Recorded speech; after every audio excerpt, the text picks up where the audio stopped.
Hey guys, how's it going? Muthurajah here, back with a new video lesson for you all. Before I get to the actual lesson, do subscribe to the channel and hit that notification bell if you haven't already. If you're looking for private lessons through Skype, drop me an email at info@muthurajah.com.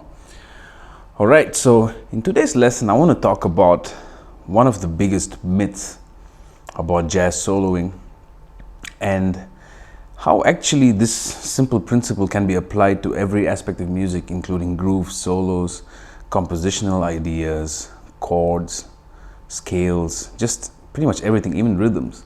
Okay, and that is this myth that you gotta play what you sing. Okay, so in other words, if I were to take it extremely literal, whatever I sing is what I should be playing. Okay, but just like anything else, the ability to sing needs to be worked on. Okay, I'm not saying that everybody has to pack their bags and stop playing bass and get some vocal lessons. No, but vocalizing ideas teaches you a lot about breathing, control, space, melody, phrasing, and a very endless list of opportunities that vocalizing presents. Okay, so I just want to share with you a little clip from a recent practice session where I was just sitting down playing some standards, playing some mid-tempo standards actually, and I was trying to focus on vocalizing my ideas and trying to play every melody with control and intention. Now there are moments where I shred, aka play fast, but it's not like a loose cannon. I tried to, again with intention, have some clarity to it, be purposeful about everything I played basically. So check it out.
That is There Will Never Be Another You, one of my favorite standards to practice over.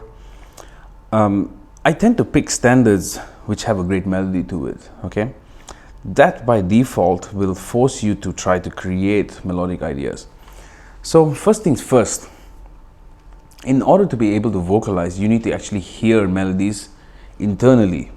I've always told students and friends, musicians, that hearing is a two-way or a two-part process. You can hear externally.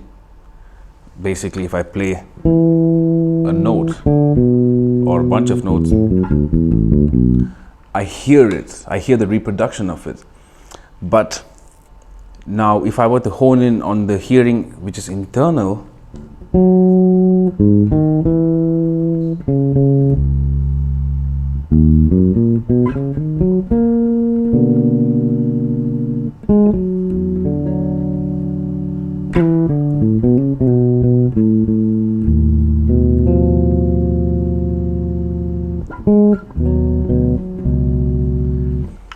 very different, okay? Because, I mean, I was looking up at the corner of my wall. I'm just really trying to isolate, just trying to dig in the deepest part of my brain for ideas. And you will notice I didn't do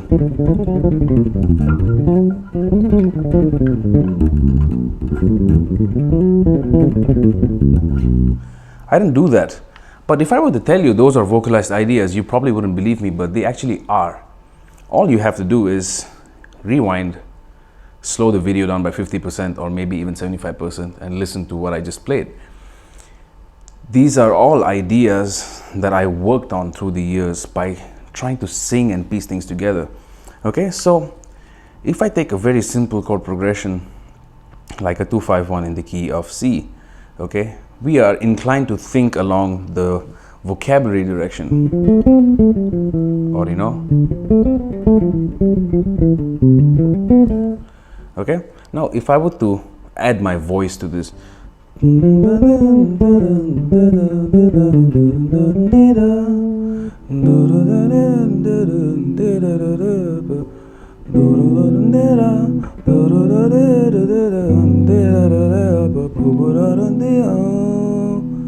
okay, what did I do there? I sang the G sharp instead of the A, okay? That's manipulating a phrase that I already knew. So how did I do that? I had this phrase under my fingers. I practice it, get it under my fingers, and then sing along with it. And then I try to make variations with it with one note at a time. So instead of doing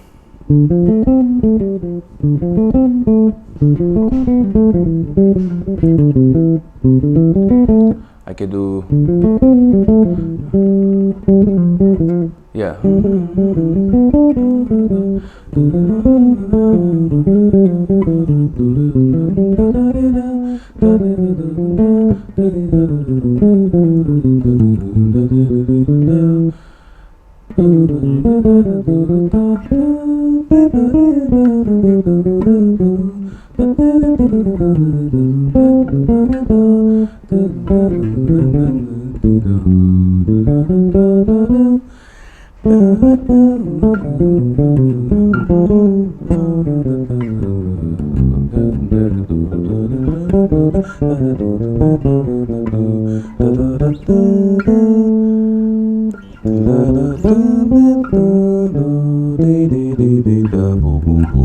Okay, I got carried away there because this probably shows that I do this a lot. Okay, so even the shredding ideas, even anything that's played quickly, again, the hearing process is different. You hear it in here and then you translate it and then you hear it externally. So it's like, I don't know if you experience this, like when you're talking with somebody, you might tend to say something you didn't mean to in the moment and you only realize it much later. So music works very similarly. We tend to make statements we might not mean and we only realize later, like, damn, why did I say that? And you would only realize these things if you record yourself on gigs or record your practice sessions. So that's why I always encourage people, record. Doesn't have to be through Logic Pro or whatever, even on your phone. Record every day, whatever you practice. Record, hear back, and listen and scrutinize yourself, right? So 2-5-1, if I were to approach it purely melodically speaking, okay?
Okay, so started with simple ideas and then eventually I built it up, and then when I played these double time ideas as well, I might not be able to sing each note accurately, but I'm singing the overall shape of the melody.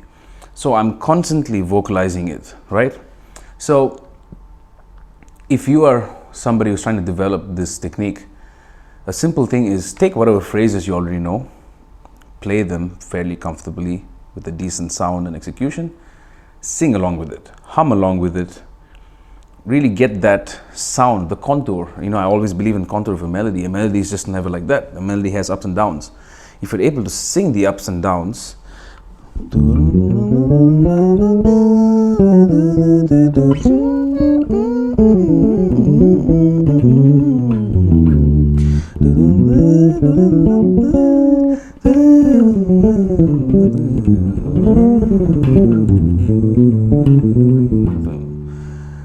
so no matter what I do, even grooves, you can sing.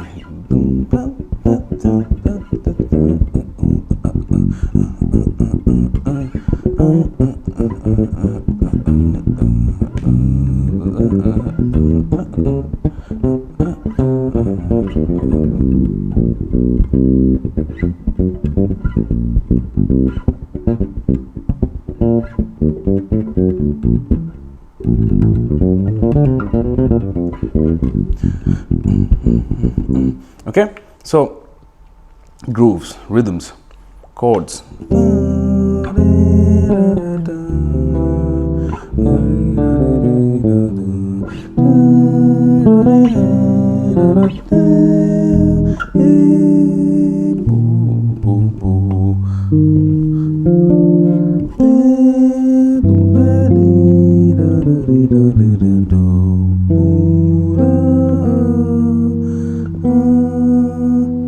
Right? So sing everything. Your goal is not to be a Brian McKnight or a Tony Bennett. No. Your goal is to really exercise the human ability to create music, which is being vocal. Okay? And then what you choose to do down the road, whether you want to be a shredder or you want to be the ultimate solo bass player, up to you. Artistically, the choice is up to you. But for a learning purpose, for the approach of developing vocabulary and developing ideas, vocalizing is great. So I hope this helps you understand the key difference between playing what you sing versus singing what you play. All right, so that's all for this lesson. I'll see you guys in the shed until the next one. Peace.